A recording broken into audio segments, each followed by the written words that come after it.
Hey, everybody. Welcome to another episode of Purple Insider here live on a Friday evening. And I know that already in the day, we did a podcast earlier with Will Raggett. So if you missed that one after you're done watching or listening to this, go check it out. We had a really fun conversation about Kareem Hunt and the Vikings having him in for a visit. So we covered a lot of stuff there. But I got a bunch of questions that I think were really good, either on Twitter or through emails or direct messages that I wanted to get to. Also, I wanted to say that my email on the Purple Insider website had not been working. So if recently you went to purpleinsider.com and sent me an email, it probably didn't get to me, and I apologize for that. So that is fixed now. So if you go there, and trust me, I've been getting all the spam to know that it is fully fixed. So if you go to purpleinsider.com, contact us. That will go directly to me if you've got a question that you want answered on the show.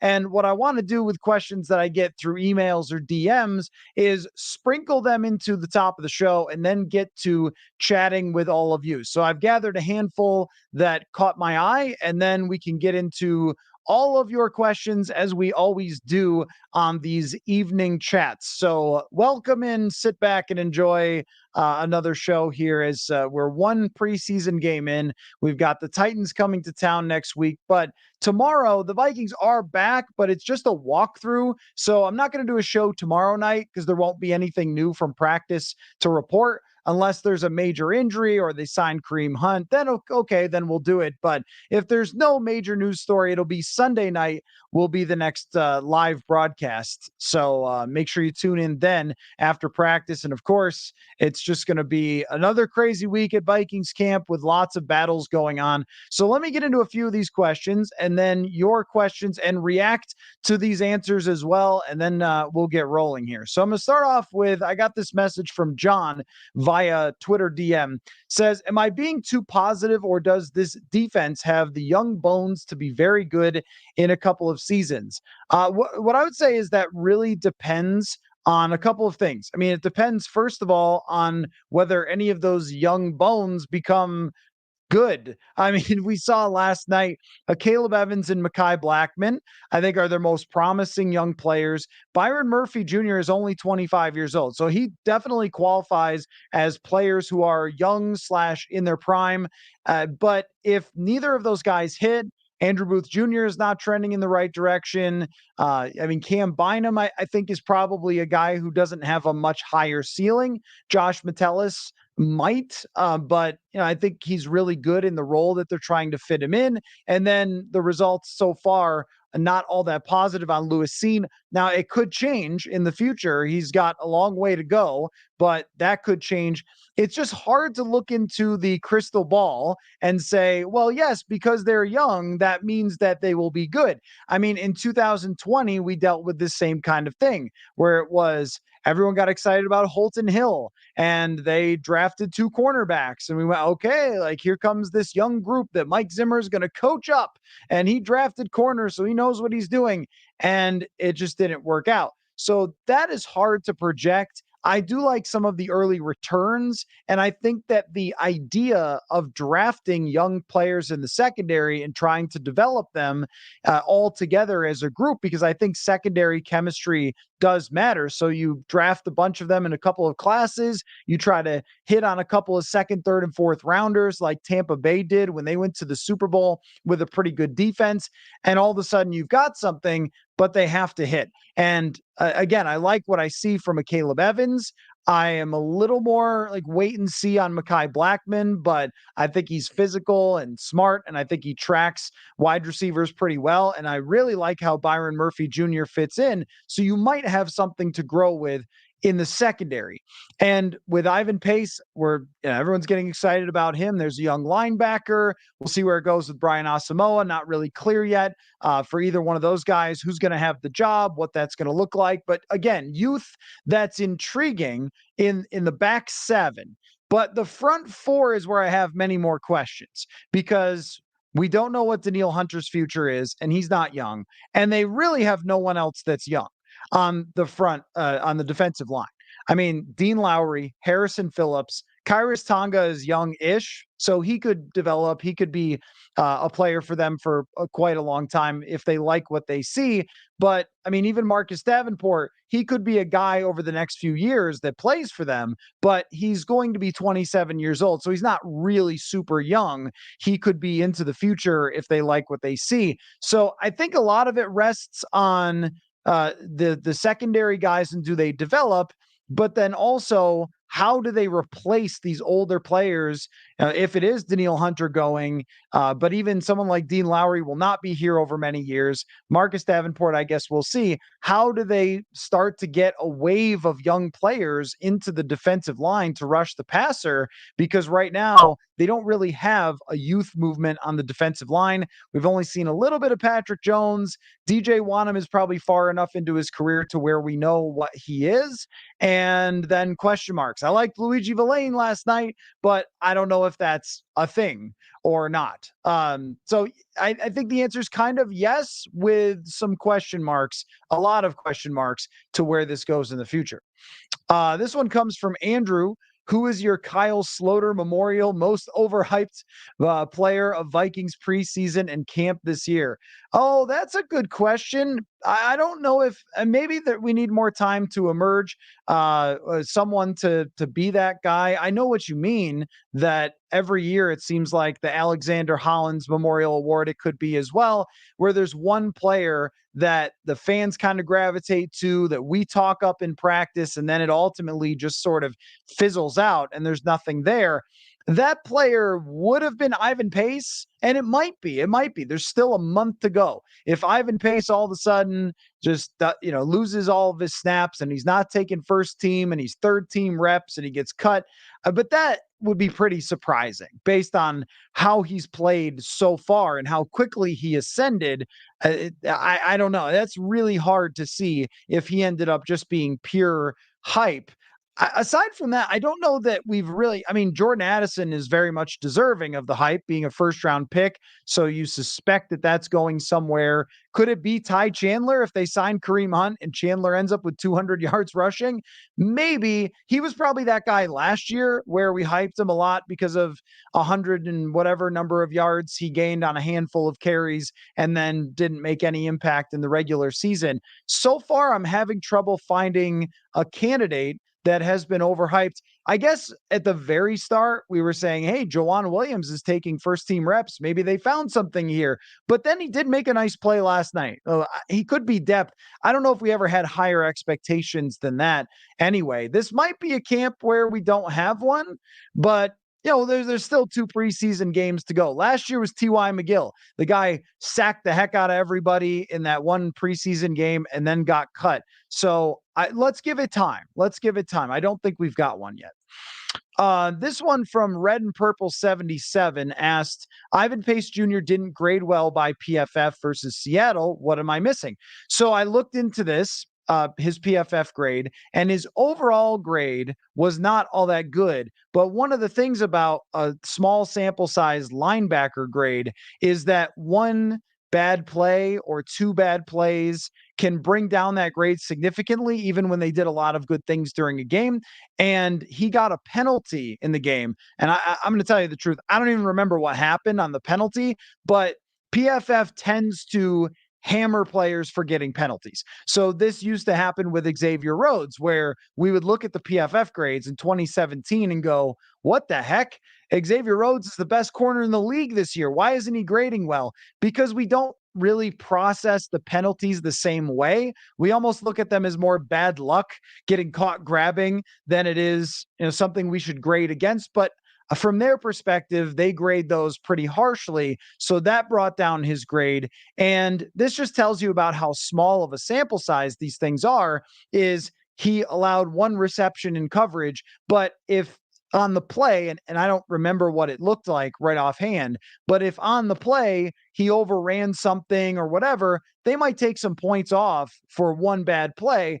But on the overall number, the 1 out of 100, that's going to have a pretty significant hit, because it's just hard to do 1 out of 100 grades for individual games, but that's what everybody wants. The way that they used to do it was a plus minus system. So if you saw a bunch of pluses from him on his run defense, which graded at the top of all Vikings players. So he was great in run defense. That's what we all saw. That's a lot easier to see on television, is the run defense.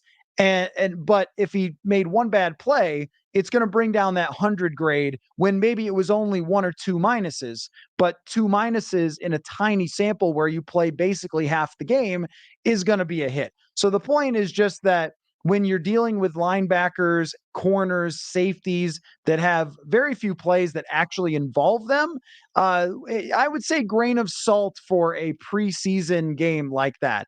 Over a regular season, sometimes even a full season's worth of grades for a linebacker might be a little bit hard to figure out, is that really accurate to who that player is or not. I think that they would tell you, the NFL would tell you, that even from inside the building, it's hard to grade coverages. It's hard to grade linebackers in small sample sizes. So I would say, believe your eyes, that what we saw with Ivan Pace Jr. was answering the biggest question that we had, which was, can this guy handle when there's a big old fat guard running right at his face? And the answer is yes.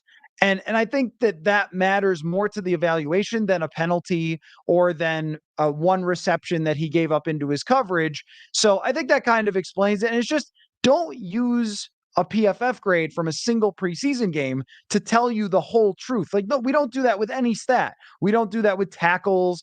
If a guy gets an interception, we don't just say, don't ask any more questions. So we should try to contextualize the grades as well. That's how I would look at it. But that penalty definitely played a role in why his grade was not as high as I would have expected.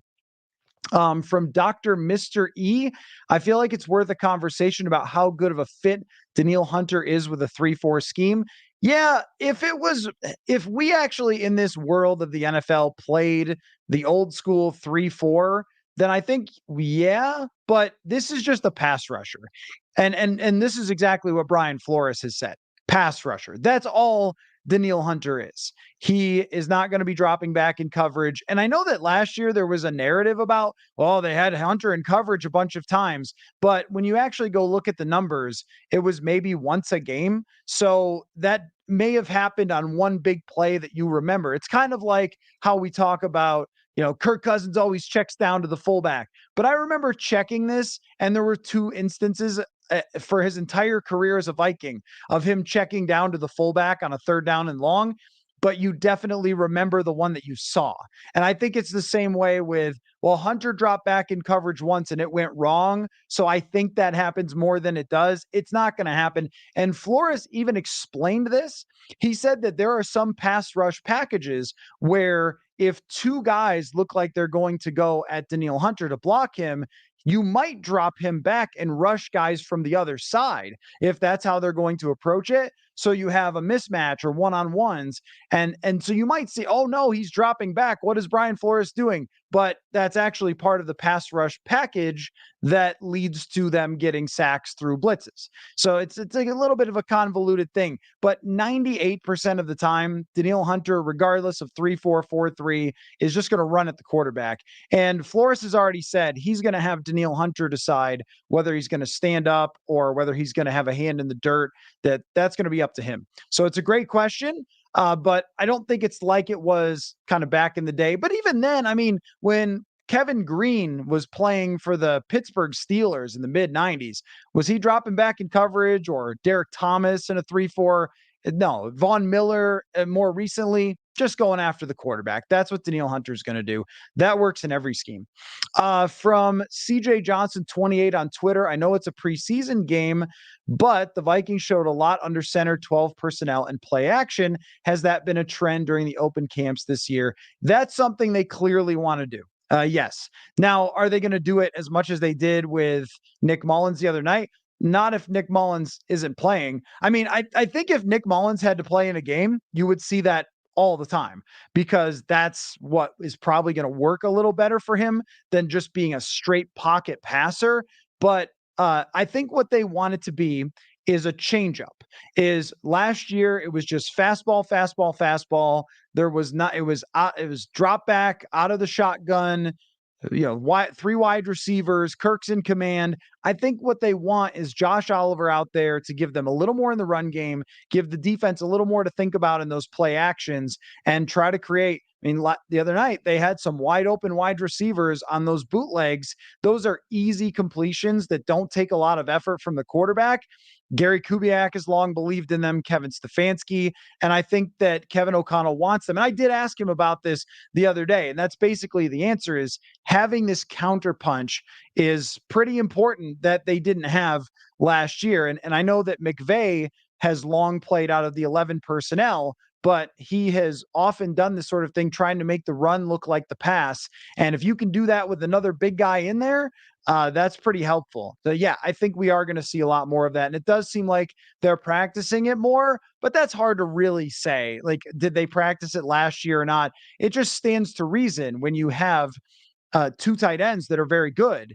Josh Oliver being an excellent blocking tight end, but can also catch the ball, that you're going to want to do more of that stuff. And I think it still remains quite effective. And it just makes the other team prepare for something else. So they're already preparing for your base offense with the shotgun stuff and down the field stuff. And then here's this other thing, this other package that they're using that they have to think about as well. All right, just two more questions, and then we'll get to your guys' comments here in just a second. From Twins fan Wyoming, here's a question: will Dwayne McBride make the Vikings team? I think so, but I don't think that's a guarantee. If they do bring in a veteran running back, based on what we've seen so far, there is a decent chance that he doesn't. He's a seventh round pick. That's not uncommon. I mean, this might actually be, you know what? This might actually be the answer, only there was no reason to actually hype him in training camp. But to the who got hyped too much, Dwayne McBride in the offseason may have been hyped too much. Seventh round running back. They're taking a swing on a guy who had some good numbers and had a great highlight reel, but that doesn't mean that he knows all the nuances yet of how to be an NFL running back. And I think he showed that last night.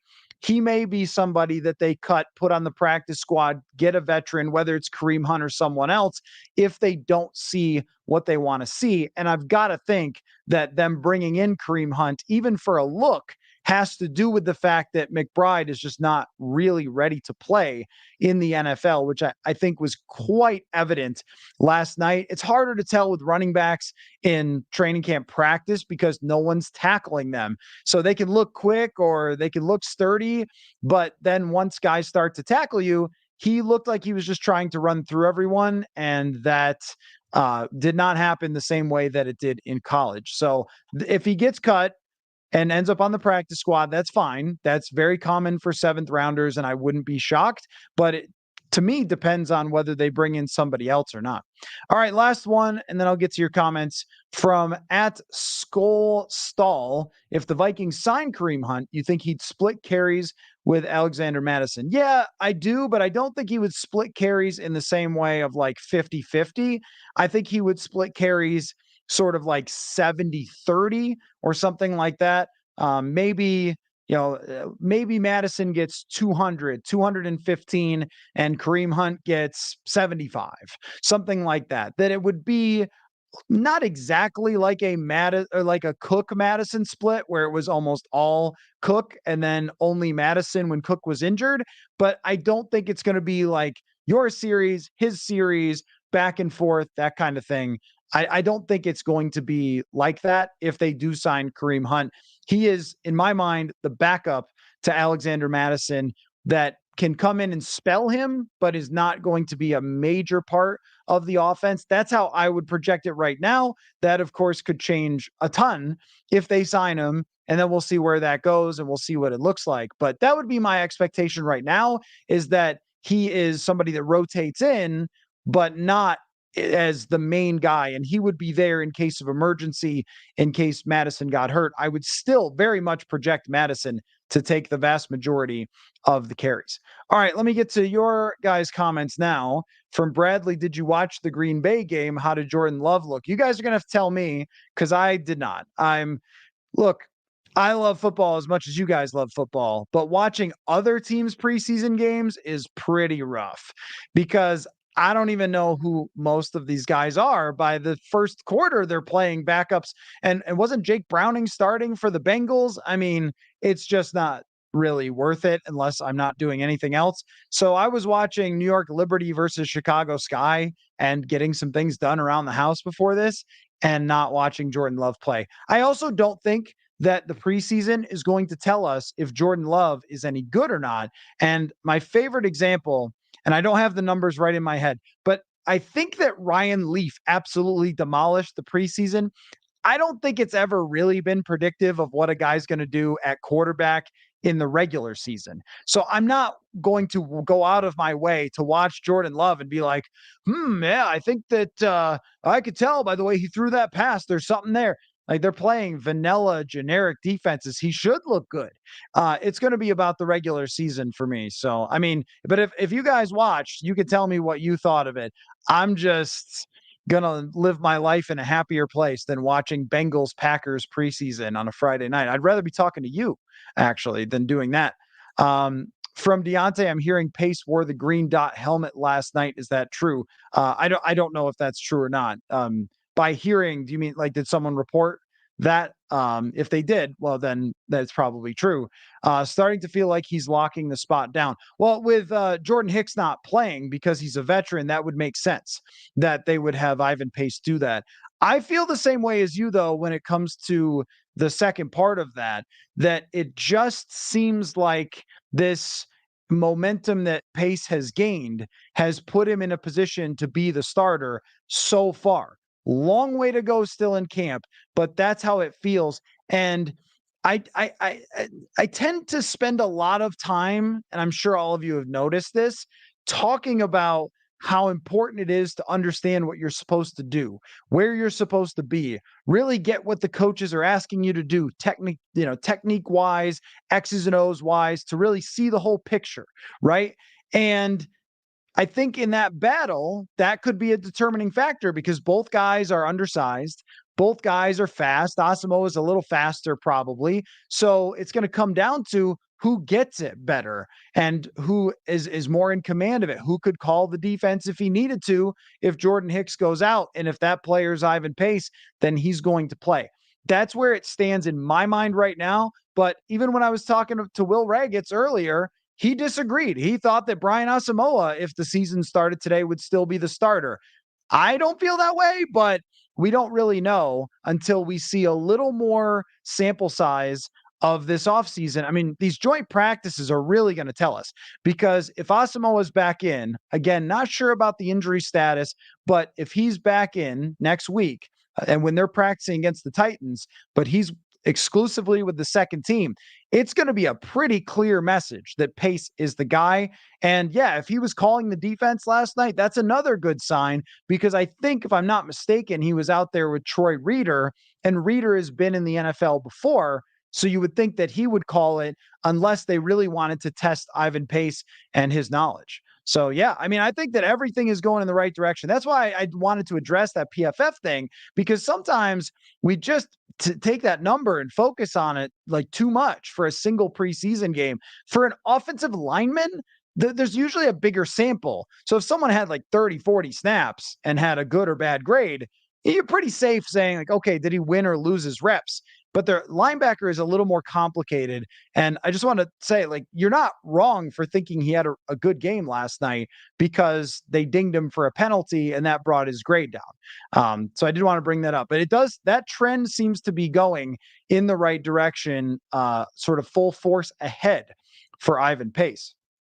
From E. Felt, second and third team O-line did Hall zero favors. At least he didn't look like he had happy feet like Mullins. Oh, I mean, Nick Mullins outplayed Jaren Hall by 50 miles. Nick Mullins I thought, looked very competent and played really well for a backup quarterback in a preseason game. He got the wide receivers opportunities to make plays. He moved the football, completed passes, was in total command of the offense. I thought Mullins did exactly what you get a backup quarterback to do, which is come in and allow you to evaluate everybody on the field, from the lineman, because he's not going to, hold on to the ball too long, or the wide receivers, especially by just delivering decent footballs for them to make plays. Jaren Hall looked like he didn't know what to do with the ball. I'm not in the business of blaming the third team offensive line. I mean, that's just not at all. Jaren Hall had a very typical rookie first time out where he was clearly just overwhelmed. And that can change. Plenty of time for that to come together for Jaren Hall. Everybody knows Nick Mullins is the backup quarterback, but I thought that it was very clear why they like Nick Mullins and why Jaren Hall is a rookie who's not coming anywhere close to taking his job. But again, like, you're trying to develop Hall to the point where you're confident in him as the backup maybe next year. Instead of having to pay somebody else to be the backup, you get the guy in a rookie contract, feel good about him. He can lead the offense. But as of right now, that's just not happening. In practice, there have been ups and downs, but you saw it in the game time where he's just not ready to do that yet, at least as of his first start. And then we'll go from here. It could look a lot better next time after he now knows what it looks like to be on an NFL field. If you're a first rounder and you look like that, you might go, oh, that's not good. But a fifth rounder, like, we expect some development in there. From Tommy, so is Brian Asamoah not showing any progression, or is Ivan Pace just that good? Do we think Asamoah and Pace will be the two starters by the end of the season, or is Jordan Hicks' experience valuable? Certainly, in my mind, Jordan Hicks' experience is valuable. Now, there's always, the reason they call them surprise cuts is there's always surprise cuts for, whatever. You know what I mean? There's every year some guys who get cut that we don't expect. But I'd be very surprised if that was Jordan Hicks. I think that Jordan Hicks is a veteran player who has high IQ, understands the defense, knows what he's doing, and they want that guy out there calling the defense on a regular basis. And just, I mean, you got to have kind of that guy to go along with young linebackers. I would be very surprised if at any point they benched Jordan Hicks for someone else. But I think it's just that you have an open competition. And what's clear with Brian Flores is he didn't draft these guys, so he doesn't care. Does he care if it's Mekhi Blackman or Andrew Booth Jr.? I mean, maybe he was involved in drafting Blackman, but no, he's just going to play the best guy. He inherited most of this. And the same thing goes for Pace Jr. and Asamoah. He didn't draft him just because he's a third-round pick. Like, that matters to you and me way more than it matters to Brian Flores. He's evaluating those guys on an equal plane. Who's just picking it up better? Who's a better partner for Hicks? Who's playing better in practice? That's how he's going to look at it. And I mean, I think it probably just means that as of right now, Pace has played better than Brian Asamoah. And could they end up being the future two linebackers? Sure, that could end up happening as well. I think for this year, though, you want Jordan Hicks to be alongside one of them, unless it goes bad. If it goes bad, then yeah, we could see a change. And also, we have to consider with the Asamoah thing that Brian Flores is the type of defensive coordinator who will move guys in and out. And if you go and look at the snap counts of his defenses in 2020, 2021, he will rotate guys in. He will have specific ideas for how he wants to use one particular player. And I wouldn't be shocked if that ends up being the case for either guy. The guy who doesn't win the job still has some sort of role. It isn't like with Mike Zimmer, who just played the same personnel all the time. Not that I blame Mike for doing that, because they were great at one time over multiple years, but they didn't change personnel very much. I think Brian Flores likes to have that, multiple personnel looks. Zimmer would do it on third down when he would get B-Rob in there rushing over the guard or something like that. But normally, first, second, third down, he would always talk about a defensive line rotation, but then if they tried it and it didn't work immediately, he would just bail. So I think we're going to see a lot of that, but I would not call it on Brian Asamoah on August 11th and say, well, it's over. Guy's a bust, 2020 draft class, throw them all out. It's not over yet because Pace has gotten more opportunity so far. We're kind of going to have to see where that goes. And it just might mean that Pace has outplayed him so far. From Ron, there's got to be a better alternative at right guard. Cousins can't continue to get pounded like last year. Well, it's always going to be hard to play right guard for Kirk Cousins.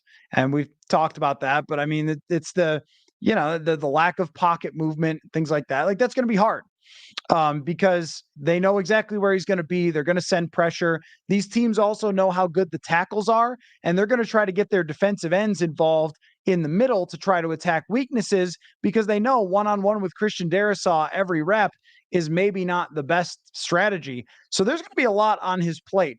But the thing about a better alternative, Dalton Reisner is absolutely a better alternative. If you start talking about other people, that's where it gets hard. Remember when we said, well, Drew Samia's got to be better than Dakota Dozier. And then he was not better than Dakota Dozier. Or when Nick Easton got hurt in 2018, well, Easton's not that good. Tom Compton will be fine. And he was not fine. I mean, that's kind of how it goes sometimes, where it's like we always think that the guy behind the guy is going to be better. And a lot of times he isn't. But if Ingram plays at the same level as last year, then yes, replacement level linemen can be better. And I have to wonder where this thing would stand if Chris Reed was actually healthy.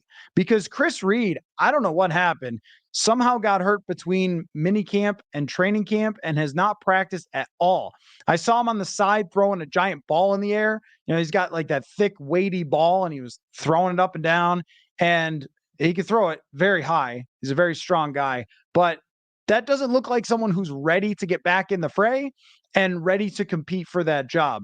And I think right now it's Ingram versus whoever they believe they could sign, because on the roster, Chris Reed is really the only guy who could compete for that job with Ingram.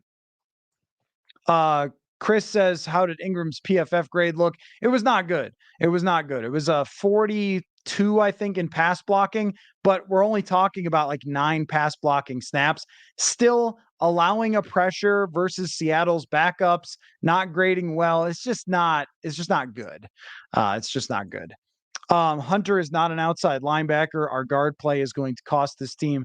Yeah, I mean, no, right. Hunter he's an edge rusher. He's just going to rush the quarterback. He's not some sort of like move. They're not making him Anthony Barr or something. There's like this idea that if you go 3-4, then the guy ends up like in coverage all the time. That's not what happens. He's just going to rush the passer and he's going to get 12 sacks. Like that's what's going to go down. The guard play may cost this team. One thing I would just continually say though is if you are an NFL team that cannot overcome a single weakness, then you're not a good team. I mean, every team, even teams that go to the Super Bowl, are going to have some player who's not perfect. And you're just going to have to work around it. And that might be the case with right guard. And I, through the years, have grown frustrated with the like, well, if only they just had whatever. Like, right, if they had all the best players in NFL history on the offensive line, they would be a lot better. But there's 32 teams. It's hard to do. And should they have probably upgraded earlier at right guard and anticipated this? Put me on repeat saying that year after year after year. Heck, maybe last year they should have just kept Jesse Davis or played Chris Reed. And if he protects Kirk Cousins for one more play here or there, maybe we've got some different results. But I also don't want to say, well, you know, the guard play, you just can't do anything. Like, come on. I mean, there's plenty of guards that struggle throughout the league. You're going to have to figure out a way to work through it. Jonathan says, I think the fact that they brought Hunt in is all a sign that McBride hasn't panned out the way that they wanted. And look, I mean, if you're going to put expectations on a 7th round running back, sort of like your fault for doing that and not having another answer because he's a 7th round running back. I mean, that's just how many 7th round picks even make teams? Not that many. And we love a guy with a highlight reel who's taken late. Stacy Coley, Dylan Mitchell, all of these guys at skill positions who are taken in the late rounds. There's always reason to love them. Hey, Nick Muse was that guy. He had to go to the practice squad first, might be on the practice squad again. That's how it goes. And if they were so excited by his college tape that they said, we don't need a veteran running back, we've got the 7th rounder. Well, that's probably a mistake in their thinking.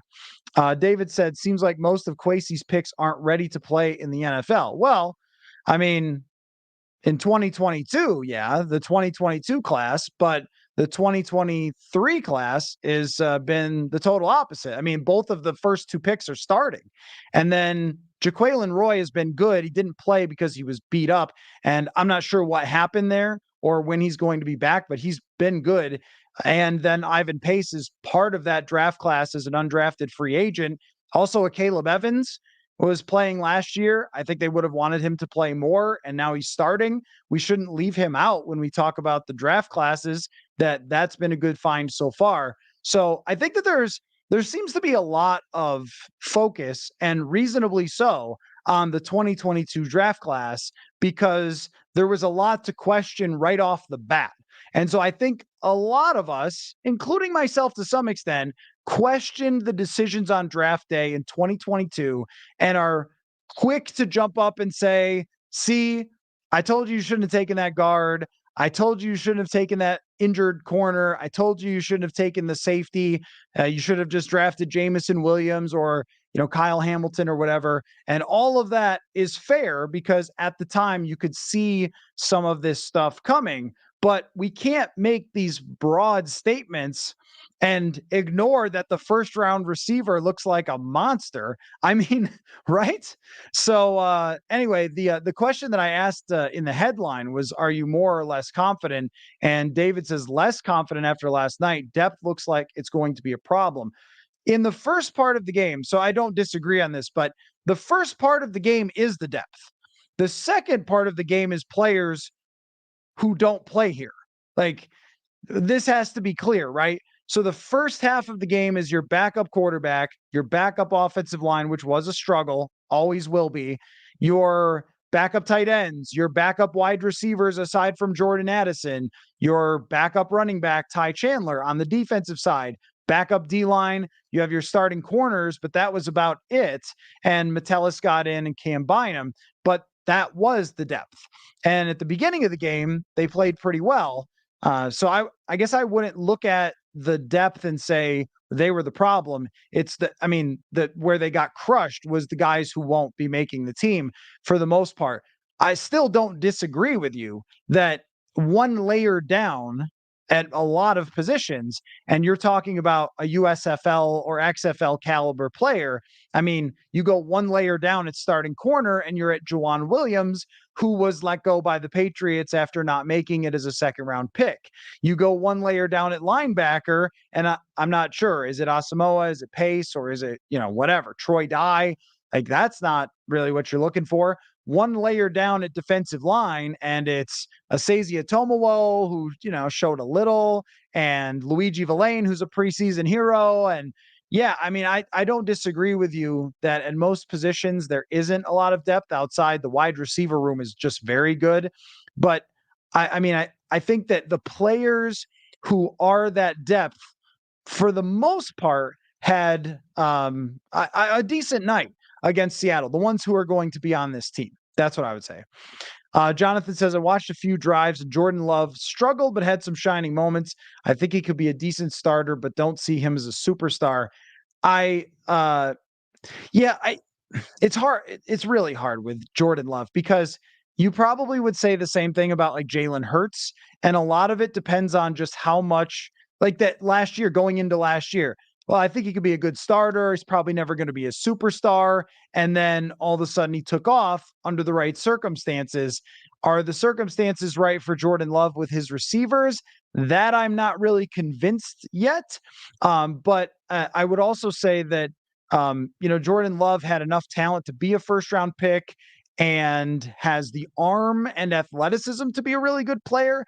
I don't know if he has that extra gear that someone like Jalen Hurts has in his running element. So it's going to have to largely be with Jordan Love's arm. And is he accurate enough to be great, or could he just be good? I think if I'm projecting him, I'm where you are, is that it's probably going to shift depending on what's around him. Maybe he's like a Carson Wentz with a better personality or something, right? Like this big guy with a big arm who can do a little bit as far as movement goes, but he's not going to be a running quarterback, and he's not going to be quite accurate enough in order to be an elite quarterback. That would be my guess right now on August 11th, 2023. And that is very much subject to change. But I think that I'm in the same place as you in terms of thinking that he could be good, but a lot is determined on what's around him from year to year. Thor says, signed on late. Sorry if you're cut. Well, don't ever do it again, Thor. When the show starts, you're here. No, I'm just, if you're not 10 minutes early, you're 10 minutes late. No, let's see. What team? Sorry, let's see. Oh, what did the team see last night that they brought in Kareem Hunt? It might not have been anything from last night. They might have had that scheduled before and it just happened today. They may have scheduled that on his, I'm going to get as much money as I can tour, which he was in New Orleans, seemed like he was going to sign. Then apparently the Colts called and offered more money. So he went to visit them. And if the Vikings give him more money than that, he'll sign here, I suppose. That's exactly how I would do it if I was him as well. But I don't know that they watched last night and Kwesi got on the phone and said, bring in Kareem. I don't know that that's what happened. It could just be that Kene Nwangwu's banged up. There's not much reason to trust the situation. Dwayne McBride didn't look really great. So, you're just going to take a look at a veteran. It's something that we've expected for a few weeks, or at least for a week plus after Nwangwu got hurt. And we just haven't seen anything or heard anything from the coaches that makes it sound like they're particularly confident in these running backs. So yeah, I don't know that it was just last night, but obviously McBride's just not ready to carry a load, or at least that's what it looked like and what it's looked like in camp. If he had to, I think they want a in case of emergency guy if they need one. Jonathan says it was reported by one of the sideline guys that Pace was leading the defense. Okay, great. Yeah. Oh, if that's the case, then I'm sure it's true. And that honestly, that is quite a good sign for him, for his chances, because that's what it's all about. You can't play fast, and he did play fast, unless you really get what's going on. And if he gets what's going on, that's how he can use all of the physical talents that he has that, kind of transcend his height. And that's how you do it. All these players, one of the things that football guys will say, and I like this, is he's always been this short. He's always had to find ways to overcome his size. And even though it can be a factor, he has done it by probably understanding the game and the way he plays. And we saw that violence that he plays with last night that I really liked. David says if they're going to make a serious run at it this season, which I think is how they're looking at it, then I do feel like another quality O-lineman and running back are necessary. I'm in this camp with you, David. I agree. Just sign these guys. And look, if it turns out to be the next Bashaud Breeland, well, then it turns out to be the next Bashaud Breeland. But there have been over the years, and not necessarily here, but in the league, late signings that end up playing out pretty well in a team's favor, or a late trade or so forth. If you're going to get Jalen Reagor, well, maybe then he's just a punt returner like they did last year. But, somebody like Kareem Hunt has played a lot of football. And if he looks like he's got the burst to be a change-up running back to Madison or a break in case of emergency to Madison, go for it. The lineman, whatever he's asking, give it to him. Put him at right guard, or if they don't trust Cleveland, left guard. But I think they showed their cards a little bit last night, didn't they? So, you're bringing in, if you bring in Reisner, if you bring in Ron Darby to give a little extra depth to a cornerback group that's so unclear, all these things I'm in favor of, because they treated this like they were going to give everybody their chance. All these young players, we're going to give you your chance. Kene Nwangwu and Ty Chandler, go show it to us. Nwangwu gets hurt. The cornerback group, go show it to us. If you want these jobs, you want to show you're part of the future, you got a couple weeks of camp to show it. And if they haven't, then, well, you go out and get the veterans that are still there. And I think that's a fair way to do it. Plus, with the offense they have, with the players they have, and the way that Jordan Addison looks, they should be thinking win the division. And I know there's a quarterback situation down the road and it'll get talked about. I promise it will, throughout the next year, the quarterback situation. But you said you weren't going to tank. You said you're going for it. You said you want to be back in the playoffs.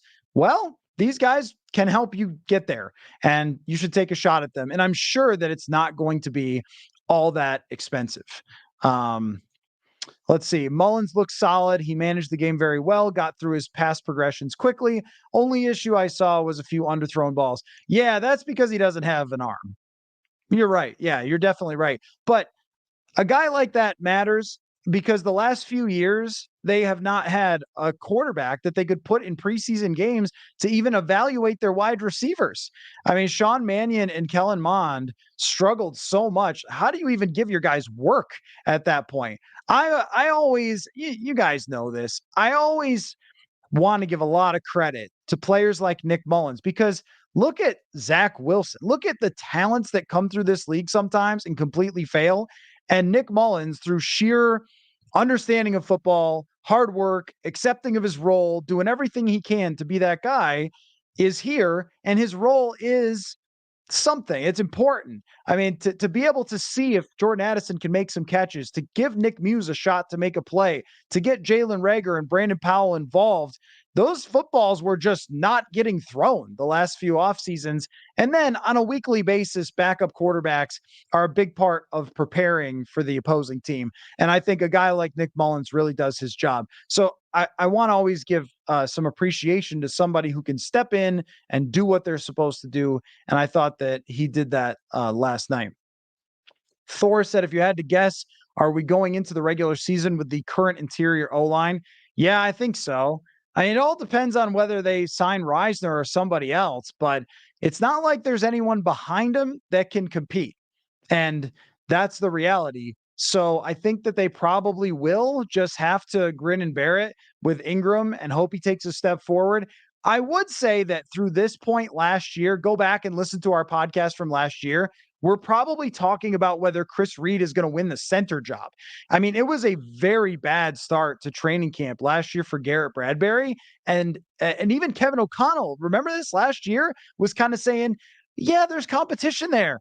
And then all of a sudden, it kind of clicked for Bradbury, and he had a very good season. I mean, so I wouldn't count it entirely out that this kick in the pants is helpful to Ed Ingram to get the message and play in that game. At the same time, not sure that I have a ton of confidence in that, but it's all about the other options. Who is going to be there? If anything, this is just my guess. And again, they could sign Reisner right after the show. So if they do, then great. That's a good decision.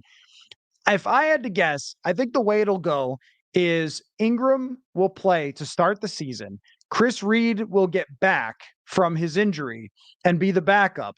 But at the first sign of things going bad, that they will make that change and put Chris Reed in a guard. That's what I think will happen if they end up going into the season with the current setup for the interior offensive line.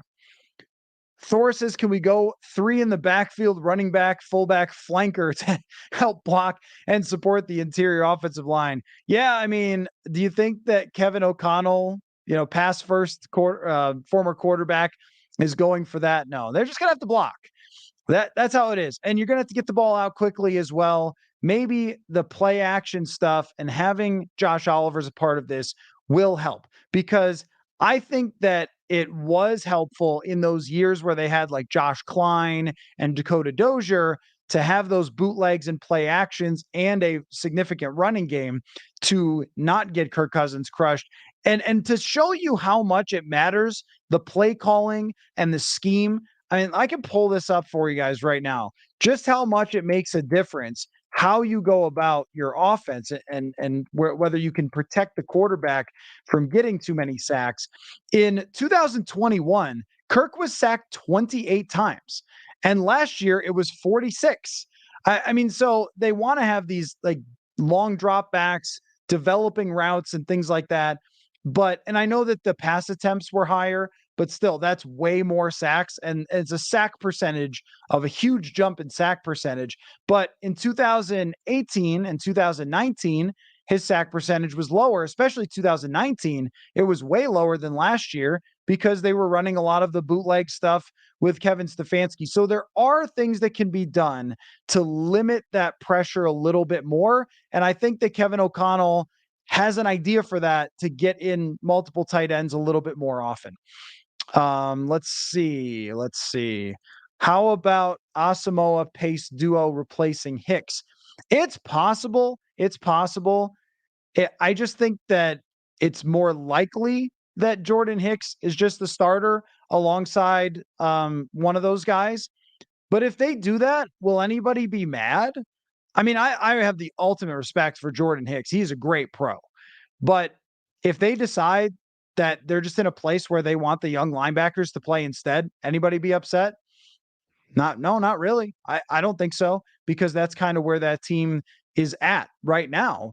Is it's just a lot of young players in this group. I do think it's good to have somebody like him that is in command, but if they feel comfortable, and it's very difficult out there. It's way different than a preseason game to be out there in a real game with the green dot, calling the defense and everything else. But I think that if Jordan Hicks were to be cut and was the shocker cut of training camp, kind of like B-Rob was years ago, or Terrence Newman, I guess, retired and became a coach, but was going to get cut. Okay, I am all for transitioning the defense into being younger. I guess my question is just, when you're bringing in these veteran players, what is it that you want here? Do you want Ron Darby to come in and play outside corner and try to win? Do you want Kareem Hunt to be in the running back position, or do you want to see Kene Nwangwu, right? Like, or do you want to see Ty Chandler?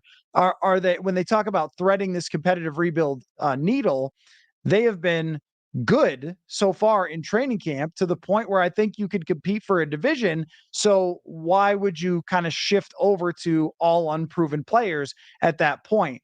That I don't know. I think you'd probably rather stick with Hicks, but if they made that move, I'd be okay with it as it presently stands, which is a lot of young players getting opportunities to find out where they are because they haven't signed those veterans yet.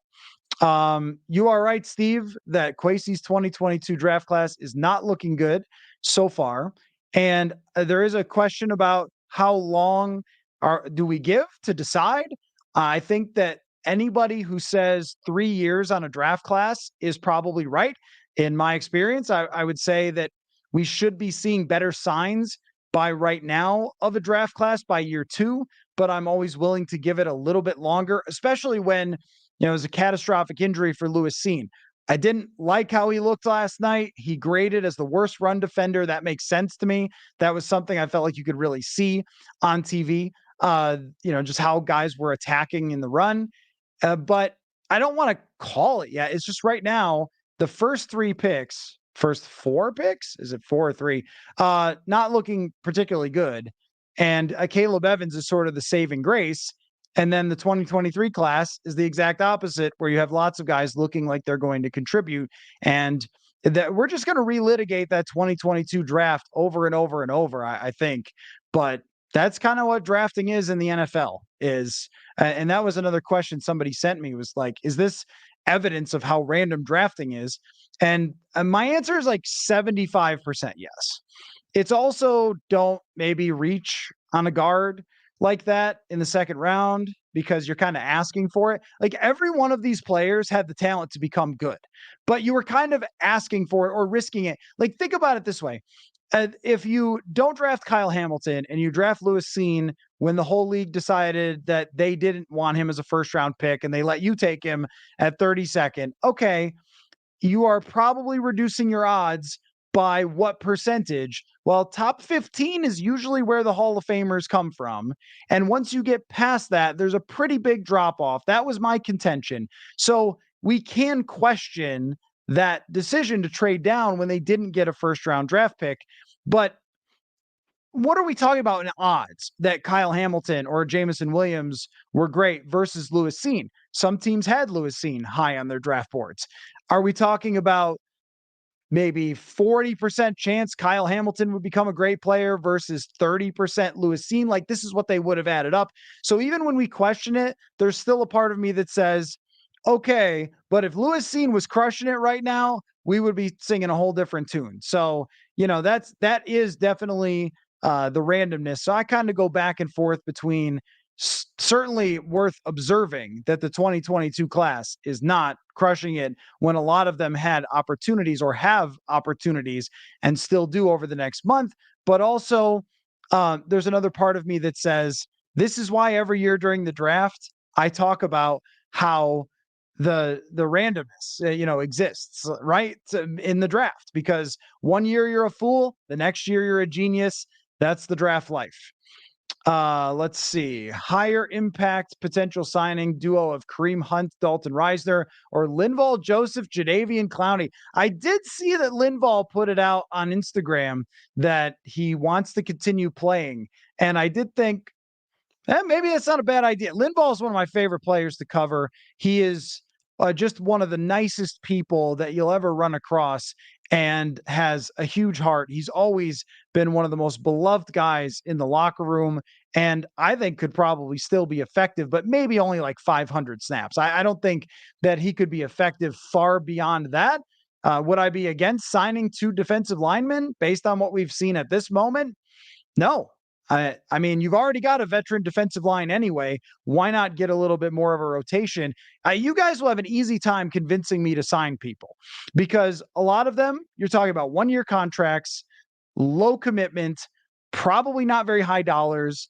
And what I would endorse is that they gave everyone else a chance over a couple of weeks in camp to take those jobs and show that there's something there. And if they didn't, well, then they go and get somebody else. So I like that approach. But yeah, I mean, I would say if you're asking which has a higher impact, it's hard for me to pass up on the guard, because the guard is a big deal. I mean, I know that I say, like, look, everyone's got a weakness, but it is a big deal if you have one of the worst guards in the league, if it's going to be that way. Hard for me to pass up on the guard, but I do have a lot of questions about this defensive line. I probably would take Reisner over all of those just to have a better situation on the interior. But that's a good question. Very good question, Marley. Thank you. Okay. What a fun Friday night. Football talk. 2 live broadcasts on the YouTube channel here today. None tomorrow. That is just going to be a walkthrough for the team. So if there's breaking news, of course, we'll be here, but otherwise, will not. I did want to remind you guys before I wrap up the show that I have been playing Underdog Fantasy Best Ball, and just getting into random leagues. And I just wanted to say it's been really fun doing that. This is the first time I've ever done it, and you guys should check it out. It's by far the easiest fantasy sports ever, where you just get the app, put some money in there, and draft fantasy teams, and you don't have to do anything else. You don't have to manage them. You don't have to pretend you're Kwesi adofo-mensah of your fantasy team if you don't want to. And I think that 98% of all people don't want to. So you could just draft teams and you're in leagues, and then you just see where it goes from there. Anyway, just like it doesn't even take very long, just a couple of minutes, and you do the draft. I think it was like every 30 seconds, picks are coming in, and it's a good time. You can do it while you're driving. No, I'm just kidding. I'm just joking. Don't do it while you're driving. But if you're riding next to someone, then you can do it in a very short car trip. So if you use the code PURPLE, you can get a double your first deposit, up to $100 in bonus cash when you make your first deposit of $10 or more. So if you donate 100, you get 100 free if you use the promo code PURPLE with Underdog Fantasy. Make sure you check out the app. It's really cool. It works great. So I have enjoyed it. And at some point we had it's been so intense, but at some point I'll go over some of my best ball teams and we could talk about them. So, all right, great stuff tonight, guys. I mean, it's Friday night in the middle of summer. Maybe you had hail or something today if you're in Minnesota, and still there's this many of you hanging out watching the broadcast. Can't thank you enough. You guys make me want to come in here and do it more and more live Vikings talk every night, and we always have something new to talk about. I love that. So we'll be here Sunday night, and then complete week of coverage as always on the channel. Make sure you check it all out. And there's always bonus stuff, other interviews from TCO Performance Center with other reporters, things like that on the podcast feed. So make sure you go to the podcast feed as well, Purple Insider, and like my conversation with Ben Gessling or Matt Daniels, the special teams coach, like those are there and only there. So make sure you go over there as well and check it out. All right. Thanks, everybody. Football.